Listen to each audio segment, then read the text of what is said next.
तो चलिए अब हम लोग नेक्स्ट टॉपिक की ओर बढ़ते हैं।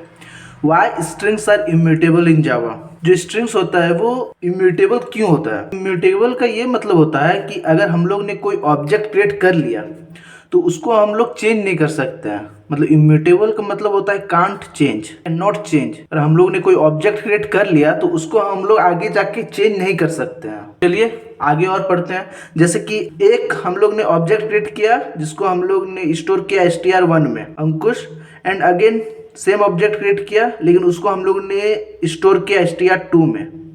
अब चलिए हम लोग देखते हैं ये जो दोनों है ये दोनों मेमोरी लोकेशन में कैसे स्टोर होता है। इसमें एक रैम के अंदर एक हीप मेमोरी होता है, हीप मेमोरी हम लोग नाम दे रहे हैं हीप मेमोरी। देन इस मेमोरी के अंदर भी एक मेमोरी होता है जिसको हम लोग बोलते हैं स्ट्रिंग कांस्टेंट पूल। ये एक स्पेशल एरिया है कोई स्ट्रिंग ऑब्जेक्ट को स्टोर करने के लिए। तो इसमें पहले क्या होगा, पहले जो कंपाइलर है वो चेक करेगा क्या हीप मेमोरी के अंदर कोई अंकुश नाम का जो ऑब्जेक्ट है वो पहले से ही स्टोर है। तो चेक करेगा तो यहाँ स्टोर नहीं है। तो कंपाइलर क्या करेगा, उसको स्पेस प्रोवाइड करेगा स्ट्रिंग कांस्टेंट पूल के अंदर में यहाँ पे, एंड यहाँ पे ये स्टोर हो जाएगा। एंड इसको जो है वो पॉइंट करेगा str1। ये स्टोर हो गया। जो ऑब्जेक्ट है जो हम लोग ने क्रिएट किया है वो यहाँ पे स्ट्रिंग कांस्टेंट पूल में स्टोर हो गया। देन अगेन चेक करेगा str2। तो यहाँ पे तो सेम ऑब्जेक्ट है, सेम ऑब्जेक्ट फिर से चेक करेगा। हीप के अंदर स्ट्रिंग कांस्टेंट पूल के अंदर सेम ऑब्जेक्ट है, सेम ऑब्जेक्ट है लेकिन वेरिएबल तो अलग है। तो इसको पॉइंट दूसरा कोई कर रहा है।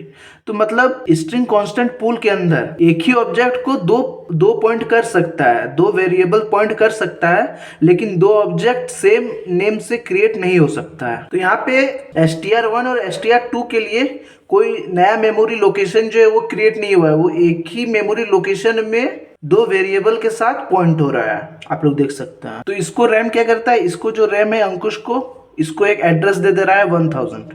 ओके, देन अगेन यहाँ पे एक न्यू स्ट्रिंग क्रिएट कर रहे हैं, न्यू ऑब्जेक्ट क्रिएट कर रहे हैं स्ट्रिंग 3, और यहाँ पे मैं अपना नाम दे रहा हूँ आशीष। जो कंपाइलर है फिर से चेक करेगा क्या हीप मेमोरी लोकेशन के अंदर क्या आशीष नाम का मेमोरी पहले से ही स्टोर है। तो चेक करेगा तो स्टोर तो नहीं है। तो फिर से स्ट्रिंग कांस्टेंट पूल के अंदर फिर से इसको एक अनदर मेमोरी लोकेशन मिलेगा जिसको पॉइंट कर रहा होगा 1004। कोई भी रैम जो है उसको एड्रेस दे देगा, एंड इसको जो पॉइंट करेगा वो str3।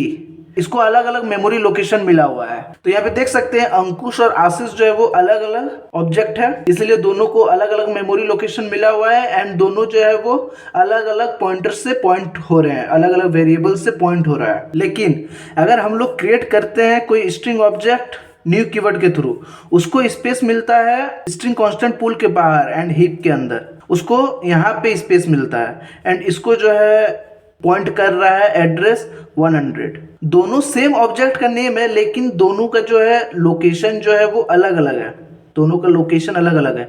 एक सेकेंडरी कांस्टेंट पूल के अंदर है और एक बाहर है। तो देख सकते हैं यही होता है दोनों का अंतर। एक अगर हम लोग न्यू कीवर्ड के थ्रू अगर यूज कर रहे हैं, अगर हम लोग न्यू कीवर्ड के थ्रू अगर ऑब्जेक्ट क्रिएट कर रहे हैं तो सेकेंडरी कांस्टेंट पूल के बाहर उसको लोकेशन मिलता है, एंड अगर नॉर्मल मेथड से हम लोग कोई ऑब्जेक्ट क्रिएट कर रहे हैं तो उसको सेकेंडरी कांस्टेंट पूल के अंदर लोकेशन मिलता है। इतना दूर तक तो हो गया, लेकिन अब हम लोग देखते हैं कि ये एग्जाम्पल जो ये हम लोग ने देखा ही क्यों, ये हम लोग ने क्यों देखा यहाँ पे। तो हम लोग ने इसलिए देखा क्योंकि यहाँ पे देख सकते हैं ये जो हम लोग नॉर्मल मेथड से दो ऑब्जेक्ट क्रिएट किए हैं, सेम ऑब्जेक्ट सेम नेम से अंकुश अंकुश, इसको तो एक ही मेमोरी लोकेशन मिला हुआ है लेकिन पॉइंट तो दो स्ट्रिंग कर रहा है। अगर मान लीजिए स्ट्रिंग 1 का वैल्यू अगर हम लोग अंकुश कुमार कर दे रहे हैं तो क्या ये जो चेंज है ये यहाँ पे लोकेट होगा? ये जो चेंज है ये यहाँ पे लोकेट नहीं होगा, क्योंकि जो जावा में जो स्ट्रिंग होता है वो इम्यूटेबल होता है, वो चेंज नहीं हो सकता है। तो यही बेसिकली हमको समझाना था कि अगर आप एक बार ऑब्जेक्ट क्रिएट कर दिए तो वो बाद में जाके चेंज नहीं हो सकता है जावा में, वो इम्यूटेबल होता है। लेकिन अगर चेंज करना हो तो इसके लिए भी एक मेथड है, आप डुप्लीकेट क्रिएट करके चेंज कर सकते हैं। तो चलिए अब हम लोग प्रैक्टिकल की ओर बढ़ते हैं। उसमें हम लोग देखेंगे कि जो जावा का स्ट्रिंग होता है वो इम्यूटेबल है या नहीं, और अगर इम्यूटेबल है तो वो क्यों है। तो चलिए प्रैक्टिकल की ओर बढ़ते हैं। इतना दूर हो जाने के बाद इतना दूर आप लोग प्रोसेस कर लेना सेम है जैसे कि हम लोग ने प्रीवियस प्रैक्टिकल में किया है। देन हम लोग को ऑब्जेक्ट क्रिएट कर लेना है स्ट्रिंग रेफरेंस वेरिएबल में, जिसमें हम लोग पुट कर लेंगे अपना ऑब्जेक्ट। जैसे कि मैंने आशीष जो ऑब्जेक्ट है उसको मैंने पुट कर लिया str में, जो कि एक रेफरेंस वेरिएबल है। देन अब हम लोग क्या करेंगे, अब हम लोग ट्राई करेंगे कि ये जो आशीष है उसके साथ हम लोग कुमार को भी जोड़ेंगे, ताकि मेरा नाम प्रिंट हो आशीष कुमार। लेकिन होप ये जो है कुमार ऐड होगा नहीं, क्योंकि ये इम्यूटेबल होता है। तो चलिए अब हम लोग ऐड करते हैं। उसके लिए हम लोग ऐड करने के लिए कॉनकैट फंक्शन का यूज करते हैं, जिस जो कि दो स्ट्रिंग को ऐड करता है, कॉनकैट फंक्शन। लेकिन ऐड तो होगा नहीं, तो हम लोग कुमार को ऐड करते हैं। अब हम लोग प्रिंट स्टेटमेंट लिखते हैं, यहाँ पे हम लोग प्रिंट करा देंगे str को। देन अब इसको हम लोग रन करके देखते हैं, तो देख सकते हैं यहाँ पे जो रिजल्ट आया हुआ है, यहाँ पे बस आशीष आया हुआ है, यहाँ पे कुमार ऐड नहीं हुआ है। वो इसलिए ऐड नहीं हुआ है क्योंकि ये जो जावा में जो स्ट्रिंग होता है वो इम्यूटेबल होता है, उसको हम लोग कोई भी चेंज नहीं कर सकते, कोई भी मॉडिफाई इसमें हम लोग नहीं कर सकते हैं। इसीलिए जो स्ट्रिंग होता है वो जावा में इम्यूटेबल होता है, वो इम्यूटेबल इन नेचर होता है। उसको हम लोग एक बार जिस स्ट्रिंग को हम लोग ने डिक्लेयर कर दिया तो कर दिया, उसको आगे जाके हम लोग फर्दर ऐड नहीं कर सकते हैं। लेकिन जैसे कि मैंने पहले बताया था कि जो दो स्ट्रिंग है उसको हम लोग एक को डुप्लीकेट करके हम लोग प्रिंट करवा सकते हैं, आशीष कुमार भी हम लोग प्रिंट करवा सकते हैं। तो चलिए वो भी प्रोसेस हम लोग देखते हैं। तो यहाँ पे ये जो str है ये इम्यूटेबल है, इसको हम लोग चेंज नहीं कर सकते हैं, ठीक है। ये इम्यूटेबल, इसको हम लोग चेंज कदे ही नहीं कर सकते। तो अब हम लोग को अगर ऐड करना है तो हम लोग कैसे करेंगे, तो उसके लिए हम लोग एक नया रेफरेंस वेरिएबल क्रिएट करेंगे, जिसमें हम लोग रेफर करेंगे कोई ऑब्जेक्ट, उसमें हम लोग रेफर नहीं करेंगे।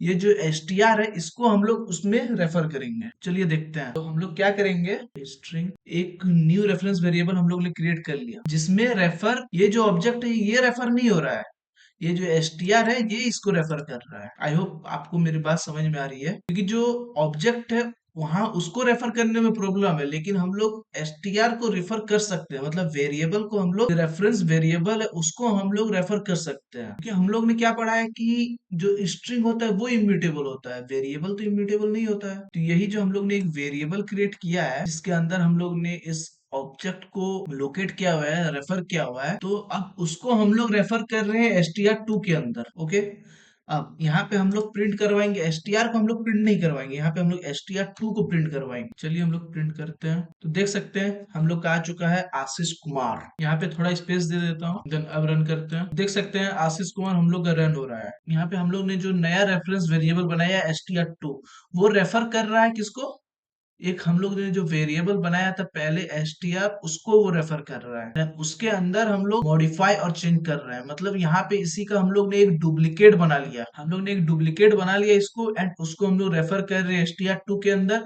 देन उसको हम लोग यहाँ पे प्रिंट कर रहे हैं। तो ये जो str2 है ये डुप्लीकेट कॉपी है str का, और ये जो str2 है ये, और ये str अलग अलग है, कॉपी डुप्लीकेट है लेकिन अलग अलग है दोनों। अभी हम लोग ये नहीं समझेंगे कि जो स्ट्रिंग है वो चेंज हुआ है, चेंज अभी बिल्कुल नहीं हुआ है। और ये जो str है ये तो चेंज होता ही नहीं है, ये इम्यूटेबल होता है, मतलब ये इम्यूटेबल ही है, मतलब इसको हम लोग चेंज नहीं कर सकते। इसका हम लोग ने क्या किया, इसका हम लोग ने डुप्लीकेट क्रिएट करके उसके ऊपर हम लोग ने चेंज किया है।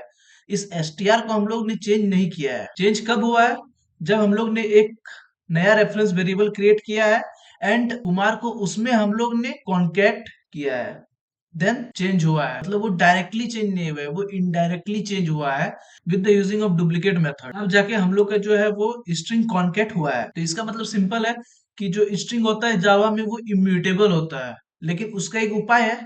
उसका ये उपाय है कि हम लोग ने कोई स्ट्रिंग का, यहाँ पे देख सकते हैं हम लोग ने एक डुप्लीकेट क्रिएट किया है, एंड डुप्लीकेट क्रिएट करके हम लोग ने स्ट्रिंग को कॉन्केट किया हुआ है। अब अगर इंटरव्यूअर पूछेगा कि जावा में जो स्ट्रिंग होता है वो इम्यूटेबल होता है, लेकिन इम्यूटेबल होने के बाद भी हम लोग में क्या क्या जो है वो उसका, हम लोग को एडवांटेजेस क्या क्या है, तो एडवांटेजेस मेनली दो है। तो दो क्या है, जैसे कि सबसे पहला है क्या कि जैसे कि हम लोग ने कोई ऑब्जेक्ट क्रिएट किया अंकुश नाम का, एंड उसको हम लोग ने स्टोर करवा रहे हैं STR में, एंड उसको जो रैम लोकेट कर रहा है उसका जो लोकेशन है वो 1000। अगेन अगर हम लोग ने दूसरा ऑब्जेक्ट क्रिएट किया सेम नेम से, तो उसको भी सेम नेम से, लेकिन उसको हम लोग स्टोर करा रहे हैं दूसरे रेफरेंस वेरिएबल में, लेकिन उसको जो रैम जो है उसको लोकेट करेगा सेम लोकेशन में, चाहे वो SOP के अंदर हो चाहे वो हीप के अंदर। तो इसको भी जो रैम है वो सेम मेमोरी लोकेशन प्रोवाइड करेगा। तो इससे हम लोग का क्या होगा, इससे हम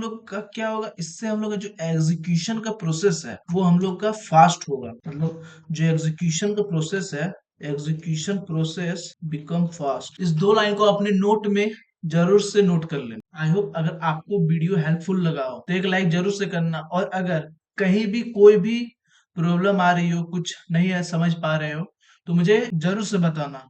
और हाँ, एक बार इस वीडियो को अगेन अगेन देख लेना। अगर फिर भी आपका डाउट नहीं क्लियर हो रहा है तब मुझे कमेंट सेक्शन में जरूर से बताना। तो चलिए मिलते हैं ऐसे ही कोई नए इंटरेस्टिंग एंड धमाकेदार टॉपिक के साथ। तब तक के लिए बाय बाय।